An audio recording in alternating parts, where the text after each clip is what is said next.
Mereka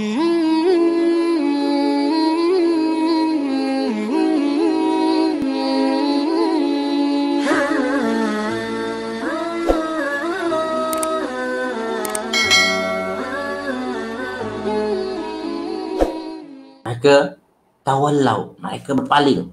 Mereka enggan untuk mengakui nikmat tersebut. Dan selanjutnya adalah mengikuti kebenaran yang disampaikan kepada orang yang mengingatkannya kepada nikmat tersebut. Dalam hal ini yang mengingatkan orang-orang kafir Quraisy pada waktu itu adalah Nabi Muhammad SAW. Maka Allah Subhanahu Wa Taala mengingatkan Nabi Muhammad SAW. Fa in tawallau, maka jika mereka berpaling, mereka enggan untuk mengakui nikmat-nikmat tersebut, mengakui kurniaan-kurniaan Allah Subhanahu Wa Taala kepada mereka itu. Fa inna ma 'alaikal balagul mubin. Tugas dan tanggungjawab engkau wahai Muhammad hanya menyampaikan saja. Sampaikan dengan jelas dan terang, maka insya-Allah engkau tidak akan dihukum lagi oleh Allah Subhanahu Wa Taala. Allah tak akan soal kamu lagi dah. Tanggungjawab kamu sudah kamu lakukan. Jadi oleh itu tugas Rasul tuan-tuan iaitu menyampaikan saja. Menyampaikan wahyu, menyampaikan kebenaran dengan jelas dan terang. Ini tugas Rasul.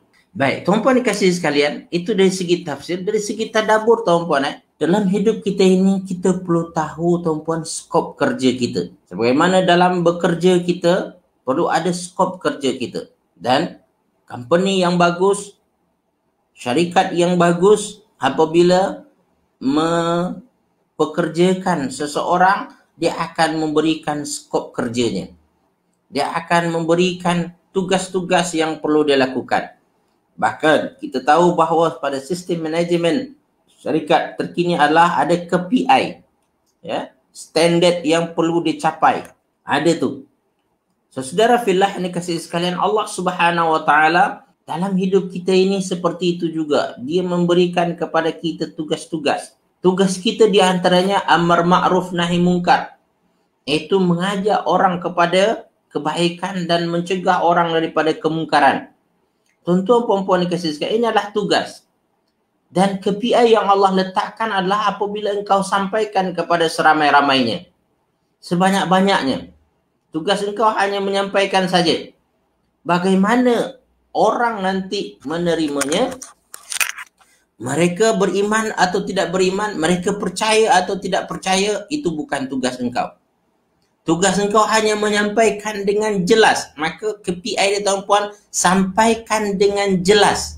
Jelas apa yang kau sampaikan tu. Itu yang diinginkan oleh Allah Subhanahu Wa Taala. Penerimaan, dan engkau kena sabar dalam menghadapi penerimaan orang yang pelbagai. Ada yang bersetuju, ada yang mengingkarinya. Engkau kena sabar itu. Jadi tuan-puan dikasihi sekalian, kita perlu tahu batasan-batasan yang perlu kita capai dan juga batasan minimum yang perlu kita hindari.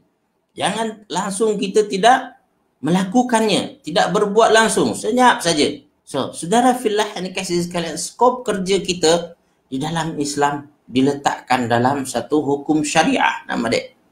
Hukum hakam yang Allah Subhanahu Wa Taala dah tetapkan kepada kita. Dan hendaklah kita berada dalam lingkaran hukum hakam tadi itu. Dan bukankah Rasulullah SAW juga pernah bersabda bahawasanya Islam itu umpama satu jalan yang besar. Jalan raya, ya kan? Jalan yang besar. Yang mana di kiri kanan dia itu adalah jurang, adalah lembah. Dan setiap kiri kanan tersebut akan ada pagar-pagar.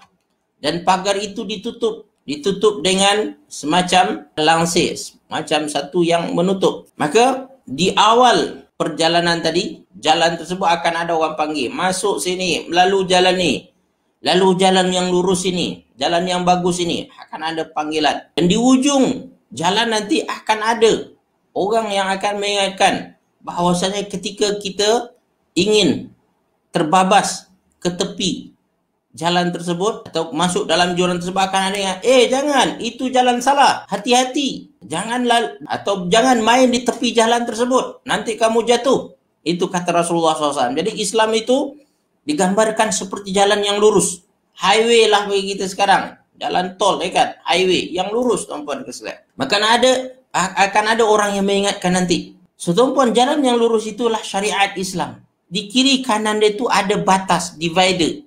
Itulah hukum hakam Allah Subhanahu wa taala. Jurang itu adalah maksiat. Kebinasaan yang akan menanti orang-orang yang melanggar larangan-larangan Allah Subhanahu wa taala. Dia ada batasan-batasan dia. Kiri kanan itu ada batasan dia. Ke kiri terlalu negatif, kan? Ke kanan melampau pula. So Islam itu adalah pertengahan.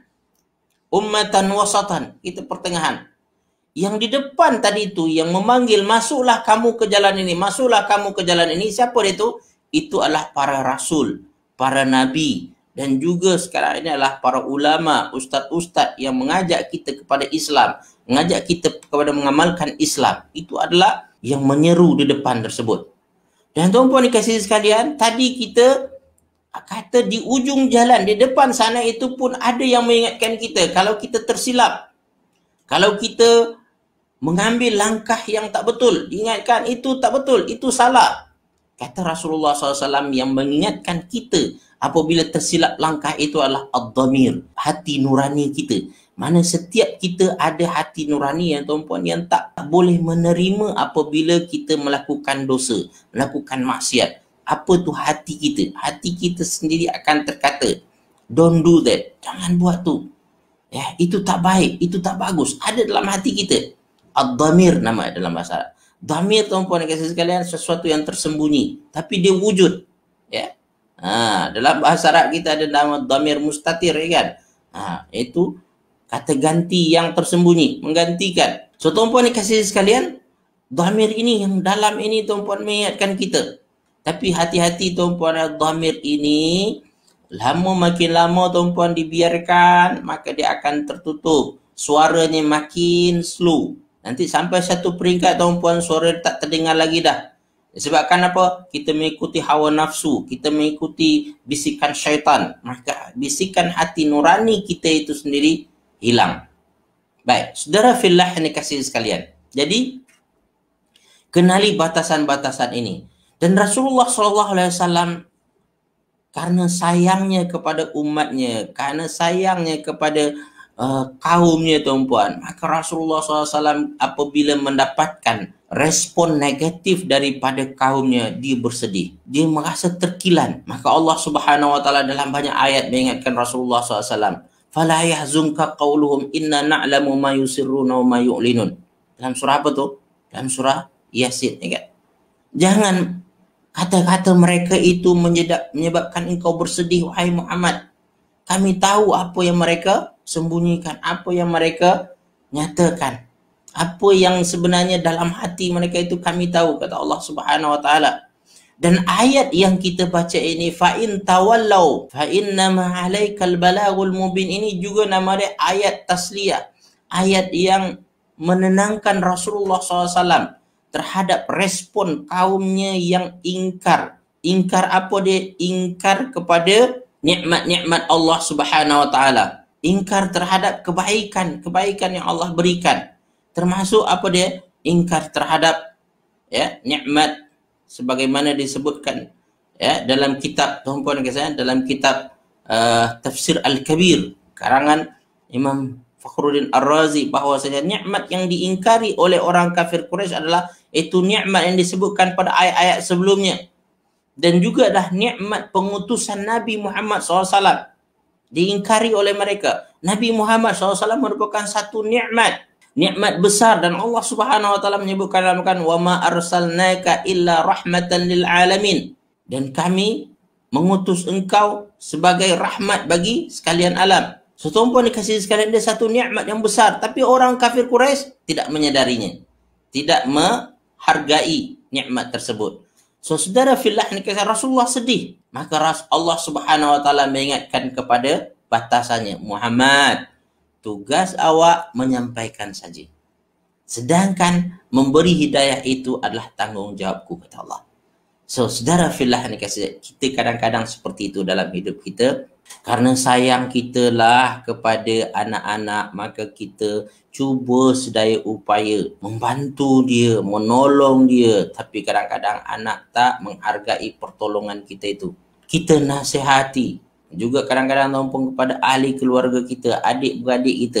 Kita ajak dia, kita tunjukkan yang betul. Kita ingatkan dia yang salah. Tapi responnya macam mana? Respon negatif tuan-puan. Mereka seolah-olah tidak menghargai usaha kita tu, teguran kita tu, nasihat kita tu. Dan kita rasa terkilat kan, kita rasa sedih. Ya Allah, kenapalah adik-beradik sendiri yang tak nak ikut. Orang lain boleh dengar cakap, tapi adik-beradik tak dengar cakap. Dan ini kita dapatkan dalam hidup kita tuan-puan. Ini realiti. Maka tuan-puan balik pada ayat ni. Fa in tawallau fa innama alaikal balagul mubin. Jika mereka berpaling, maka tugas engkau hanya menyampaikan saja dengan jelas, dengan nyata. Sekali lagi saya ingatkan tuan-puan, tugas kita menyampaikan dengan betul, dengan baik. Jadi, saudara fillah yang dikasihi sekalian, fahami batasan ini.